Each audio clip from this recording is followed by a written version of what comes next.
Now student we study about the next type of good which is capital good. तो हम बात करते हैं अब कैपिटल गुड्स की। तो ये कैपिटल गुड्स क्या हैं?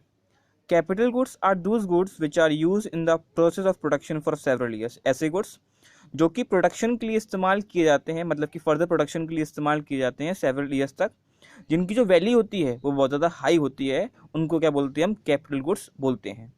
इनको हम फिक्स एसेट भी बोल सकते हैं कहने को। तो for an example plant and machinery हुआ, ट्रैक्टर्स हुए, ये सब पे क्या है? कैपिटल गुड्स हैं।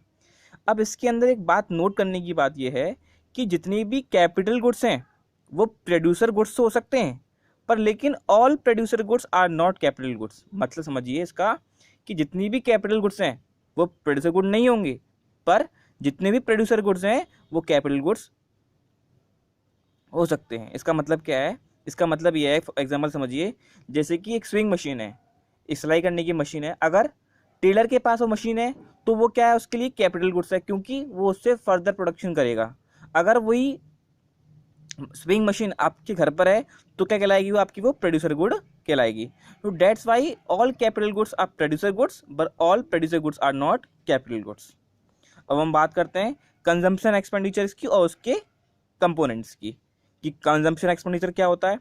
Consumption expenditure refers to the aggregate consumption expenditure in economy who are consumer. मतलब कि कंज्यूमर एक्सपेंडिचर वो एक्सपेंडिचर है जो कि कंज्यूमर्स के द्वारा किया गया एग्रीगेट कंजम्पशन होता है, उसे हम क्या बोलेंगे?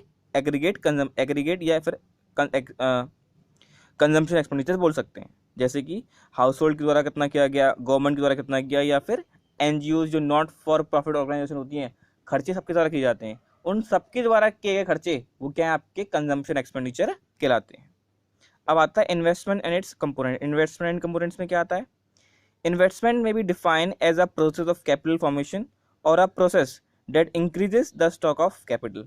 इन्वेस्टमेंट एक ऐसा एक्सपेंडिचर है जो कि किसी भी चीज़ का, किसी भी कंपनी का या किसी भी पर्सन का कैपिटल फॉर्मेशन को इंक्रीज कर सकता है और उसकी स्टॉक ऑफ कैपिटल को भी इंक्रीज कर सकता है। अब इन्वेस्टमेंट की भी टू कंपोनेंट्स हैं, एक होता है फिक्स इन्वेस्टमेंट, एक होता है इन्वेंट्री इन्वेस्टमेंट। फिक्स इन्वेस्टमेंट क्या है? Fix investment refers to the investment in the stock of the fix assets of the producer during an accounting year. जब कोई प्रोड्यूसर इन्वेस्ट करता है अपने फिक्स एसेट्स के अंदर तो उसे क्या बोला जाएगा? आपका फिक्स इन्वेस्टमेंट बोला जाएगा। जैसे कि एक प्रोड्यूसर ने अपनी फैक्ट्री के लिए मशीन्स ली हैं तो क्या है? वो एक फिक्स इन्वेस्टमेंट कहलाएगा। वहीं हम बात करें आपकी इन्वेंट्री इन्वेस्टमेंट की। इन्वेंट्री इन्वेस्टमेंट क्या है? तो इन्वेंट्री इन्वेस्टमेंट का मतलब है कि at a point of time producers hold the stock finish goods and intermediate goods raw material, this is called the inventory stock. जब किसी भी प्रोड्यूसर के पास उसके स्टॉक के अंदर, उसकी जो स्टॉक होता है उसके अंदर, स्टॉक के अंदर उसका फिनिश गुड हो या फिर उसका इंटरमीडिएट गुड हो या फाइनल गुड्स बने हुए रखे हुए हों, जिसका स्टॉक है वो क्या कहलाएगा? आपका इन्वेंट्री इन्वेस्टमेंट कहलाएगा। अब होता है gross investment, net investment and depreciation. तो डेप्रीसिएशन पर समझ लेते हैं कि डेप्रीसिएशन है क्या।